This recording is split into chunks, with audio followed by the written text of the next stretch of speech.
let's start with what we just saw this afternoon. What did you do?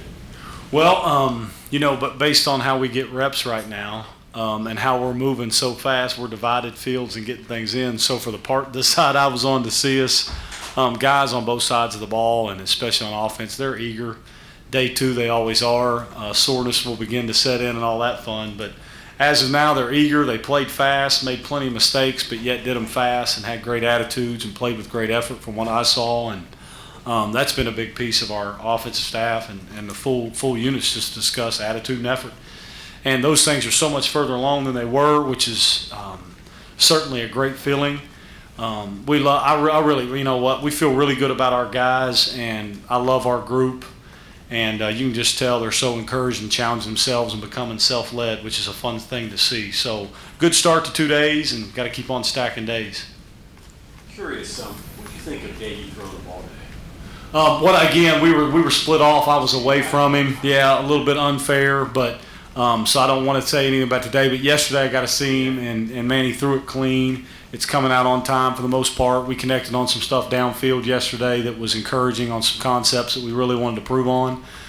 So that was a good start, but until I didn't get to see him as much until we watch it. Overall, do you see an advancement from him from where he was in spring and summertime? It looks like he's worked on that a lot. He has. He worked on his game physically and mentally, and then his body. I think you see a different. He's changed his body type some, and he's owned himself, and he's become a leader. And he knows what that means. Like I say all the time and talk to Neil about it all the time, like leadership's exhausting. It is, because you don't get a day off when you're in those modes. And that's something you learn like young in the coaching career and seeing guys like it's exhausting. So the players at their age, I don't know if they realize that, and he's realizing it in a good way. And because in his position, he has to be a strong leader for us. And I think he is. And there are gifts in the ability to lead even when it doesn't go real well, which is the best part of it all. So I think he's made great strides. We really do as a staff as well. You alluded to tomorrow. The first day is the excitement of the first day. Today's fan day. Tomorrow is kind of the day where the guys will have to kind of pick themselves up. Are you curious to see how they react tomorrow? Yeah, always. Because, like you said, day one's day one, excitement, some anxiety, but more excitement and pace and movement. Today we had a nice little pace of seeing some faces we haven't got to see from our great fans. And now tomorrow is a little bit of a dog day, third day, where we've got a lot of reps, legs get heavy. So it'll be good to see if our guys will come out, which we expect they will, and play fast again for day 3 before we take a breather and then hit our next 3 days. So it'll be good. Lastly, do you learn more about your team in instances like that?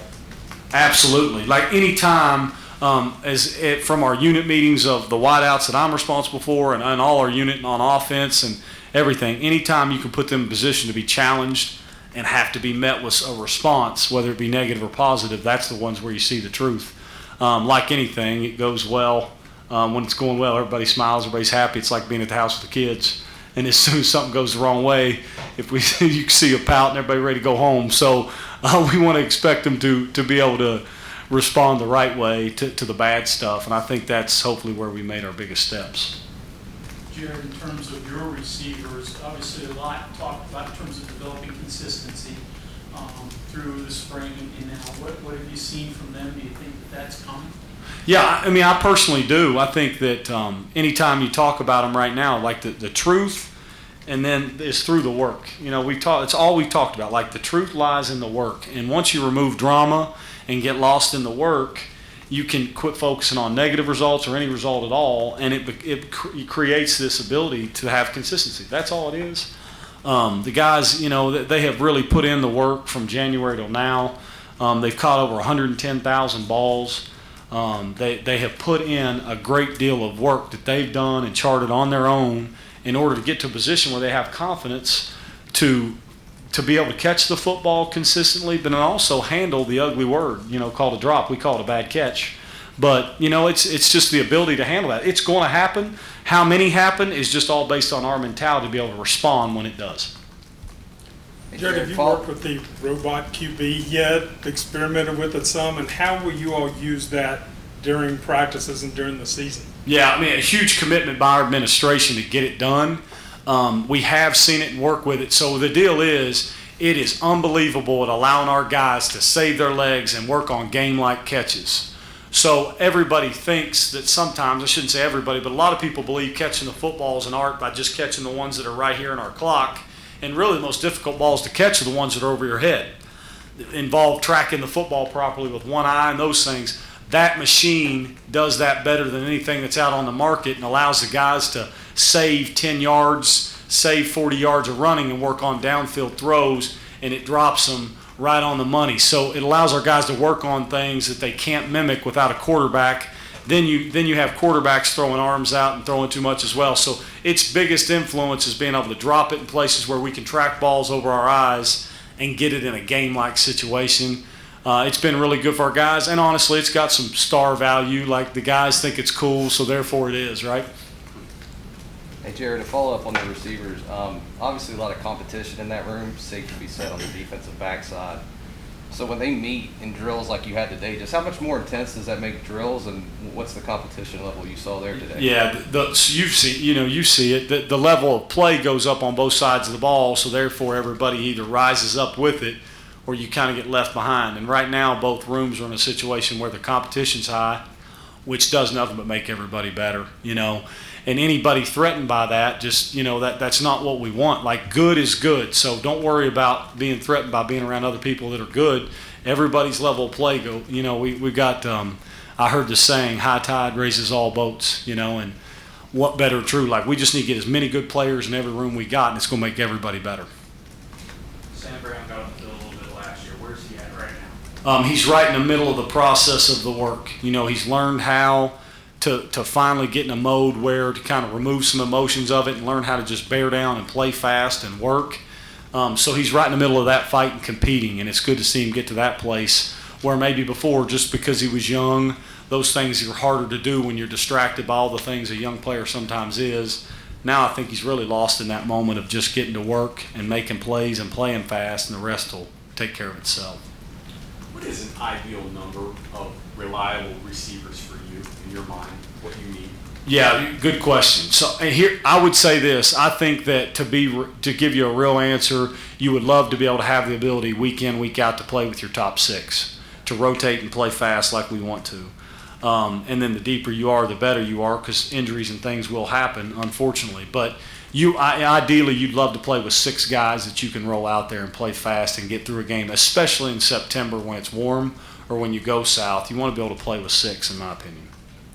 Where is Prater compared to where he was in the spring? He showed some things in the spring, but now he's got a whole summer under his belt. Yeah, so he's much further along mentally in the knowledge of what we're doing, which allows him to play faster. Now he's at that point where the speed of it all is still a surprise to those guys. And so day one, he really came out and was almost like, hey, just take a deep breath, calm down. And day two was a lot better. My opinion would be that because he has a knowledge now of the offense, he'll continually, as camp goes, if he continues to stay with us and press what he's doing and not let outside stuff get through him and just play, it'll continue to slow down for him. Hey, Jared, going back to Sam Brown, his high school film and stats are just kind of off the map. He did a little bit of everything. Hard to do that in college, I understand. Is that part of the process, just figuring out that there's going to be limited opportunities because you're surrounded by so many good players, and it's better to be better at one thing than three? I don't know if that makes sense, but he was so diverse.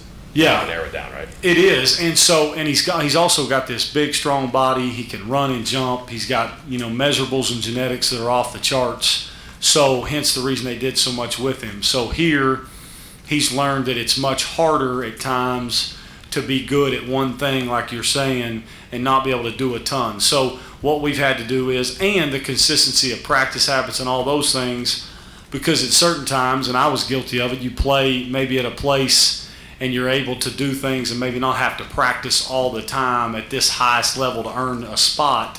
Whereas here, with competition and everything of a good room and an improving room, if you don't bring that every day, it's hard to get involved. So his consistency of that's what's going to allow him to use all his tools, because he's gifted beyond measure. And then, not to play him against Prather, but Prather has what Brown didn't really have last year with the offseason, the summer and all that. Do you see a difference for Prather? And then do you see Brown benefiting where he couldn't last year in the absence of that opportunity? Yeah, Coach Brown and all of us, I think everybody would say, like, how hard that was and unfair that was for our young guys coming in last year, because the physical component, but also the mental component. Like I'll say publicly, without getting too much into it, that it's very difficult to get guys ready to go when you don't know how they're going to respond to bad results or not help them respond to those. So if you think about it, we didn't have the spring and all these things to get through to help these guys get to a point mentally where they were ready to respond the right way.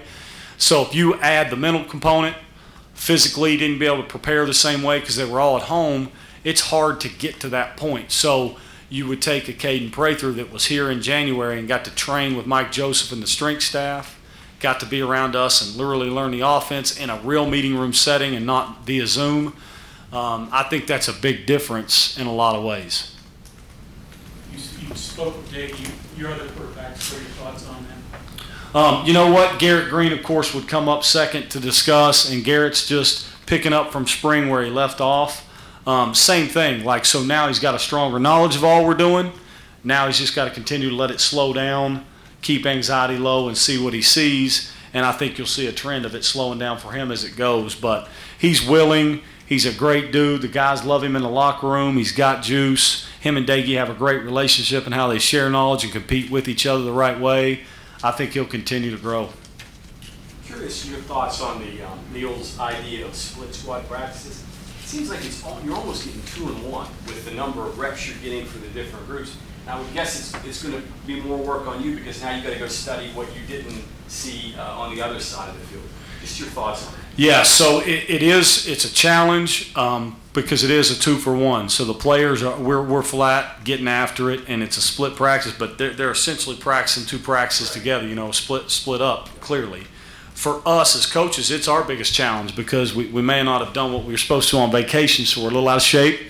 We got some guys we're going to have to get some insoles and things like that, but we got some crampers right now on our staff. But we're okay, but it's a challenge, and it's the right challenge. It's harder on us than it is on them, but they're running. So the lines are lighter. Reps we kind of control, and I think it's brilliant by Coach to put us in a position, especially early, to let the young guys learn fast and kind of get fed with a fire hose. And then we know more about our team quicker, so we can settle in and get ready for season. And then you got extra work now post practice because you got to go watch what you didn't watch before, right? Oh yeah, this is a sprint out here. We'll let Jordan go here, and I'll sprint out and get showered. And we got to go. So it's fast. There's a bunch of good film to watch, but it's hard. And then you got to cut it all up and watch it properly because Caden Prather can watch Bryce Wheaton do something at the same position, the same play, and be like, "Hey, did you see what he just did?"